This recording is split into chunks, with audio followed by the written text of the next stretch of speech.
ഞാൻ പറയുന്ന ഒരു കാര്യം കേൾക്കും. വണ്ടി അവിടെ കിടക്കും. ഇത് ശരിക്കും ഒരു സർപ്രൈസ് ഡേ ആണ്.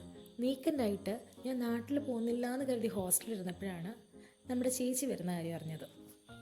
ശരിക്കും ചേച്ചി ഉദ്ദേശിച്ചത് ഒരു സർപ്രൈസ് വിസിറ്റ് ആയിരുന്നു. പക്ഷേ ഇതെല്ലാവരും അറിഞ്ഞു എന്നറിഞ്ഞപ്പോൾ ശരിക്കും സർപ്രൈസ് ആയത് ചേച്ചിയായിരുന്നു. നമ്മൾ ചേച്ചിയെ കാണാനായിട്ട് ആദ്യം പോയത് പോത്തീസിലേക്കാണ്. അപ്പോൾ എത്തി അടുത്ത സർപ്രൈസ് ഡേ.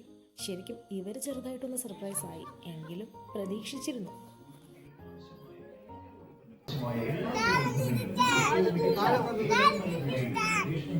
നെക്സ്റ്റ് നമ്മൾ നേരെ ഫുഡ് കഴിക്കാനായിട്ട് അരിപ്പയിലേക്ക് പോയി. എല്ലാവരും ഡിഫറെൻറ്റ് ഐറ്റംസ് ഒക്കെ ഓർഡർ ചെയ്തു, ഫുഡ് കഴിച്ചു.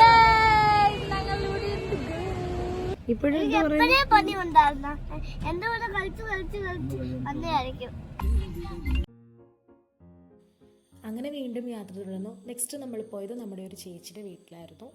അങ്ങനെ അവിടെ കുറച്ച് ടൈം സ്പെൻഡ് ചെയ്തു. അതിനുശേഷം വീണ്ടും നമ്മൾ യാത്ര ആരംഭിച്ചു. അങ്ങനെ ലാസ്റ്റ് ചേച്ചിയുടെ വീട്ടിലെത്തി. അവിടെ കുറേ നേരം സ്പെൻഡ് ചെയ്തു. പിന്നെ പെട്ടിപ്പൊട്ടിക്കൽ കലാപരിപാടികളൊക്കെ ആയിരുന്നു.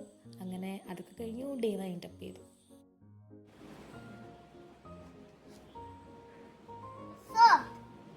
സ്റ്റോപ്പ് ചെയ്യണോ?